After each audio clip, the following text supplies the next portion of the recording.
आज की क्लास में बेसिकली मैं आपको एक विजन दूंगी, एक क्लैरिटी दूंगी कि कैसे आप जून अटेम्प्ट में अपने JIGL पेपर को प्रिपेयर कर सकते हो। एक आपको रूट मैप मिलेगा कि कहाँ से आपको शुरुआत करनी है और पहले कौन से चैप्टर पढ़ने हैं, फिर सेकंड प्रेफरेंस और थर्ड प्रेफरेंस। तो सबसे पहले हम एक ABC एनालिसिस करेंगे। A कॉलम के अंदर मोस्ट इंपॉर्टेंट चैप्टर्स आएंगे, B कॉलम के अंदर लीस्ट इंपॉर्टेंट चैप्टर आएंगे और C कॉलम के अंदर आपके जो है नॉट वेरी इंपॉर्टेंट चैप्टर्स आएंगे। ठीक है बच्चों, तो सबसे पहले हम देखेंगे कि हम A नंबर पर कौन से चैप्टर को रख सकते हैं। सबसे पहले हम ये भी देखेंगे कि इसके अंदर टोटल कितने चैप्टर हैं। तो JIGL के अंदर आपके टोटल 18 एक्ट्स हैं। अब 18 एक्ट्स में से ऐसा कौन सा लॉ है जो हमें सबसे पहले प्रिपेयर करना चाहिए। तो अगर हम बात करें सबसे पहले प्रिपरेशन की, तो आपको फर्स्ट जो चैप्टर उठाना चाहिए that is the constitution of India. पहला आप A कैटेगरी में रख सकते हो कॉन्स्टिट्यूशन ऑफ इंडिया, एंड इसकी जो वेटेज है अप्रॉक्सीमेटली 10 मार्क्स है।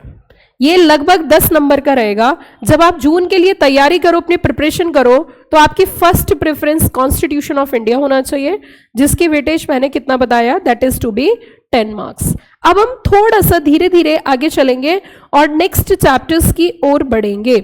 आपको अगर बहुत अच्छा स्कोर करना है तो जो नए वाले चैप्टर्स आए हैं, नए वाले चैप्टर्स जैसे कि हमारा एविडेंस है, जैसे कि हमारा law relating to crime and its procedure है और साक्ष्य अधिनियम है, अगर हम ये तीनों कवर कर लेते हैं सेकंड प्रेफरेंस में, तो हम तीनों चैप्टर्स की मैं अलग अलग आपको बता रही हूं। जैसे कि अगर हम बात करें आपका जो है law relating to crime and its procedure, इसको भी हम सेम वेटेज दे सकते हैं, again 10 marks. Law relating to process crime and its procedure, इसको भी लगभग 8 से 10 नंबर की हम वेटेज दे सकते हैं। यहाँ पे आपके 2 क्वेश्चन 4 मार्क्स के या 2 क्वेश्चन आपके 5 मार्क्स के आ सकते हैं। ठीक है, अभी मैं आपको ये भी बताऊंगी चैप्टर वाइज इंपॉर्टेंट टॉपिक्स। ये तो ABC एनालिसिस है, सिर्फ मोस्ट इंपॉर्टेंट चैप्टर्स में बता रही हूँ, फिर इसके बाद चैप्टर के अंदर मोस्ट इंपॉर्टेंट टॉपिक्स भी बताऊंगी। ठीक है, तो ये हो गया हमारा चैप्टर नंबर 2, मतलब law relating to crime and its procedure हमारी सेकंड प्रेफरेंस होनी चाहिए। तीसरा हमारा रहना चाहिए CPC, civil procedure code. Civil procedure code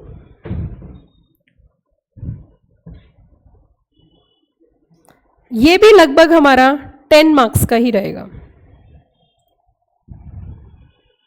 10 marks.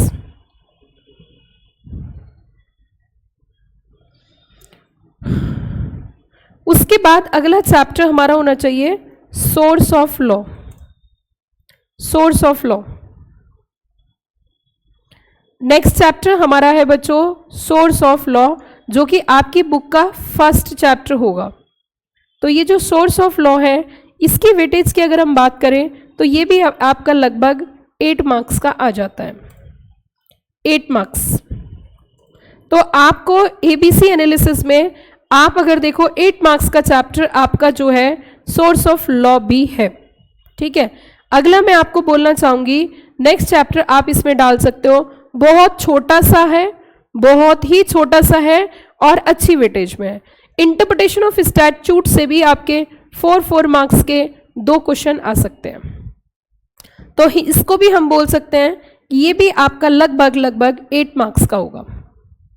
बड़ा ही सिंपल एक्ट है और बहुत इजीली आप इसमें बड़ा अच्छा कर सकते हो। तो ये आपका जो है 8 मार्क्स का है। तो अगर हम फर्स्ट कैटेगरी की बात करें, इट मीन्स हम A पोर्शन की बात करें ABC एनालिसिस में, अगर हम फर्स्ट पोर्शन की बात करें तो बच्चों आपके सामने स्क्रीन पर है कि कौन कौन से मोस्ट इंपॉर्टेंट चैप्टर है। तो हमने यहाँ पे बात करी constitution of India 10 marks, law relating to crime and its procedure 10 marks कितने हो गए 20, CPC 30, source of law 8 marks, 38 marks and then 8 marks. तो यहाँ पे लगभग 50% का एवरेज हमारा इन सब चैप्टर्स से निकलता है। तो पास होने का एक बहुत अच्छा तरीका है कि आप इनके ऊपर कमांड करो, और मैं भी आपकी इसमें मेरी प्रेफरेंस पहली यही होगी। ये मैं आपको अपनी प्रेफरेंस बता रही हूँ जो रिवीजन सेशन में मुझे रखनी है। Are you got the point? It means 50% में हमारे ये वाले चैप्टर्स चल रहे हैं, तो पहले आपको ये चैप्टर तैयार करने हैं। अब हम दूसरी तरफ चलते हैं और अपनी सेकंड प्रेफरेंस की ओर बढ़ते हैं।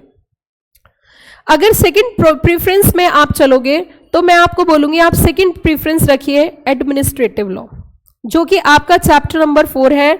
आप एडमिनिस्ट्रेटिव लॉ सेकंड क्राइटेरिया में डाल दीजिए, बी कैटेगरी में डाल दीजिए। एडमिनिस्ट्रेटिव लॉ की वेटेज अप्रोक्सीमेटली 6 मार्क्स है। 3 मार्क्स के आपके 2 क्वेश्चन यहाँ पे आ सकते हैं। इट मीन्स अगर हम एडमिनिस्ट्रेटिव लॉ की बात करें तो ये आपका अप्रोक्सीमेट जो है 6 मार्क्स का चैप्टर आ जाता है, 6 मार्क्स। उसी के साथ साथ अगर हम थोड़ा सा और आगे बढ़ें कि मैम आप इसमें और कौन सा चैप्टर मतलब लगभग 6 मार्क्स में डालना चाहोगे, तो IT act, information technology act, law relating to IT, chapter number 15 के नाम से आपका लॉ रिलेटिंग टू आईटी, ये आपका 5 मार्क्स में आ सकता है। इसकी वेटेज 5 मार्क्स है आपकी, मतलब सिंगल क्वेश्चन। लिमिटेशन एक्ट, अगला चैप्टर आपका लॉ रिलेटिंग टू लिमिटेशन जो है, उसमें से भी आपका सिंगल क्वेश्चन और मोस्ट इंपॉर्टेंट एबीसी एनालिसिस में सेकंड कैटेगरी में आता है। ये भी आपका एक क्वेश्चन वाला ही चैप्टर है जिसमें से 5 मार्क्स का आ सकता है।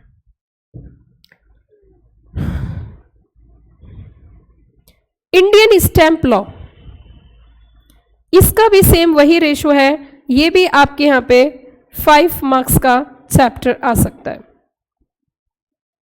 इंडियन स्टैंप लॉ,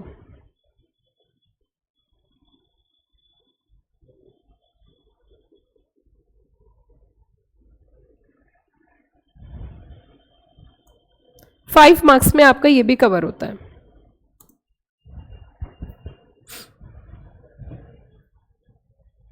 बहुत छोटा सा चैप्टर है, बड़ा ही आसान सा चैप्टर है, आरटीआई। अगेन 5 मार्क्स, एक क्वेश्चन आएगा इसका भी आपका।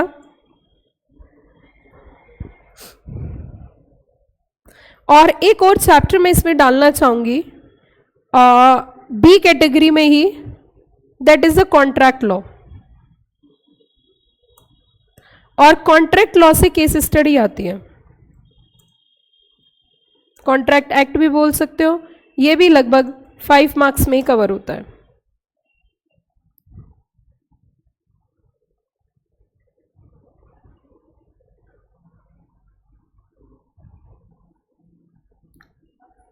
अब हमें सी कैटेगरी में आ जाना चाहिए। और अगर मैं सी कैटेगरी की बात करूं बच्चों, कि सी कैटेगरी में कौन कौन से चैप्टर्स आते हैं और उनकी क्या क्या वेटेज है, तो अगर हम सी कैटेगरी की ओर चलें, सी कैटेगरी की ओर अगर हम चलें बच्चों, तो थर्ड कैटेगरी में आपके 4 मार्क्स के चैप्टर्स आते हैं, जैसे कि नेगोशिएबल इंस्ट्रूमेंट एक्ट। आपका जो एनआई एक्ट है वो इसी में कवर होता है, law relating to negotiable instrument, जो कि आपका बुक का लास्ट चैप्टर है। इसकी वेटेज आपकी 4 मार्क्स हो सकती है। दूसरा चैप्टर आपका law relating to sales, again ये 4 मार्क्स का हो सकता है।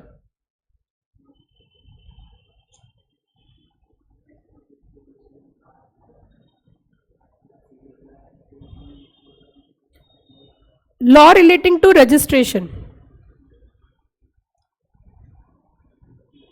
इसमें भी केस स्टडी आती है और ये भी आपका 4 मार्क्स का हो सकता है।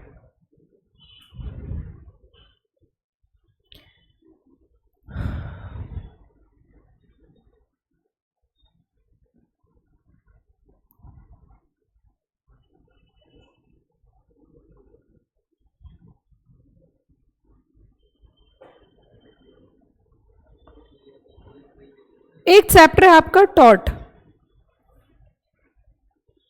इसका भी लगभग आप यही समझ लीजिए। उसी के साथ आपका एक चैप्टर है law relating to specific relief,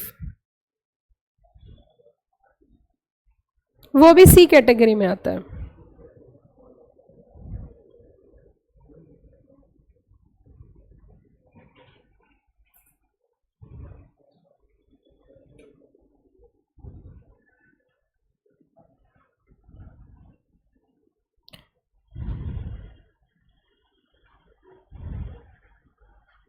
law relating to evidence,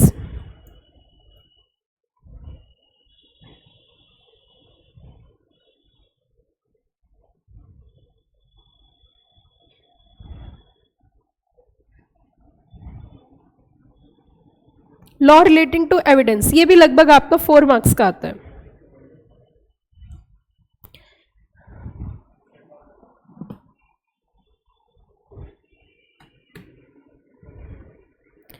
ये उन बच्चों के लिए जो जून अटेम्प्ट प्रिपेयर कर रहे हैं। अगर आप सिलेक्टेड 6 चैप्टर बहुत अच्छे तैयार करना चाहते हो तो मैं इसमें एक चैप्टर और ऐड करना चाहूंगी जिसमें आप 50+ चले जाओगे, और वो है आर्बिट्रेशन, ए कैटेगरी में। इसमें 2 क्वेश्चन कभी कभी आते हैं, एक क्वेश्चन फिक्स है मीडिएशन से आएगा और एक question general provision of arbitration से। तो अगर आप एक कैटेगरी में और कुछ डालना चाहते हो, फिक्स श्योर पास होना चाहते हो, तो आप आर्बिट्रेशन कैच कर सकते हो। जो प्रेफरेंस मैंने आपको दिखाई है, इसी प्रेफरेंस में मैं आपको रिवीजन भी कराऊंगी, और प्रायोरिटी भी यही रहेगी, रिवीजन प्रायोरिटी भी यही रहेगी कि पहले हम कैटर करेंगे ए कैटेगरी को, फिर हम कैटर करेंगे बी कैटेगरी को, और फिर हम कैटर करेंगे सी कैटेगरी को। समझ में आई मेरी बात? These are the most important chapters according to the weightage, and it's a completely ABC analysis of JIGL for June attempt. One is मेरी तरफ से एक डेक्लेरेशन है, ये हमारा एक्सपीरियंस के बेसिस पे मैंने आपको एनालिसिस कराया, बट ऐसा जरूरी नहीं है कि हमेशा ऐसा ही आए, बट चांसेस बहुत ज्यादा है। ये सिर्फ मैंने आपको एबीसी एनालिसिस बताया। अब हम देखेंगे कि हमारे जो चैप्टर वाइज इंपॉर्टेंट टॉपिक्स, हर चैप्टर के मोस्ट इंपॉर्टेंट टॉपिक्स क्या क्या हो सकते हैं, तो अगली जो है वो हम प्रिपरेशन करते हैं, आगे की तरफ बढ़ते हैं। यहां तक मुझे लगता है सभी बच्चों ने बहुत अच्छे से कवर अप कर लिया है ए, बी और सी कैटेगरी। ए कैटेगरी में आपकी मोस्ट इंपॉर्टेंट है, B category according to weightage least important है, और सी कैटेगरी में आपके very very few important chapters are there. इसमें से थोड़ा बहुत ऊपर नीचे हो जाता है, लेकिन लगभग वेटेज यही रहता है। अब हम थोड़ा सा आगे चलेंगे।